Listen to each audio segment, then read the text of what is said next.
વાવ-થરાદ જિલ્લામાં કાયદો અને વ્યવસ્થાને મજબૂત બનાવવાના પ્રયત્નો વચ્ચે માવસરી પોલીસને એક મહત્વપૂર્ણ સફળતા મળી છે। વર્ષ 2021ના પ્રોહિબિશન એટલે કે દારૂબંધીના ગુનામાં છેલ્લા 5 વર્ષથી ફરાર રહેલો રેઢો આરોપી ભજનલાલ બિશ્નોઈને પોલીસે રાજસ્થાનમાંથી ઝડપી પાડ્યો છે।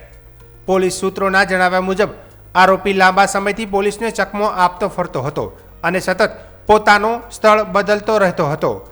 માવસરી પોલીસ દ્વારા મળેલી ગુપ્ત માહિતીના આધારે રાજસ્થાનના બાડમેર જિલ્લાના બાચલા ભેરોડી ગામે રેડ કરીને આરોપીની ધરપકડ કરવામાં આવી હતી। આ સમગ્ર ઓપરેશન પરીક્ષિતા રાઠોડ અને ચિંતન તેરિયાના માર્ગદર્શન હેઠળ હાથ ધરાયું હતું।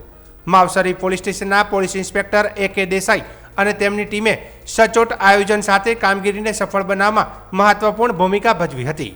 પોલીસે હ્યુમન ઇન્ટેલિજન્સ અને ટેકનિકલ સોર્સનો ઉપયોગ કરીને આરોપીનું લોકેશન ટ્રેસ કર્યું હતું। અંતે આરોપી પોતાના વતનમાં છુપાયા હોવાની ચોક્કસ માહિતી મળતા પોલીસે તેને ઝડપીને કાયદેસરની કાર્યવાહી હાથ ધરી હતી। આ સફળતા સાથે માવસરી પોલીસ દ્વારા ફરાર આરોપીઓને પકડવાની કામગીરીમાં વધુ ગતિ આવશે અને કાયદો ભંગ કરનાર તત્વોને કડક સંદેશ મળ્યો છે।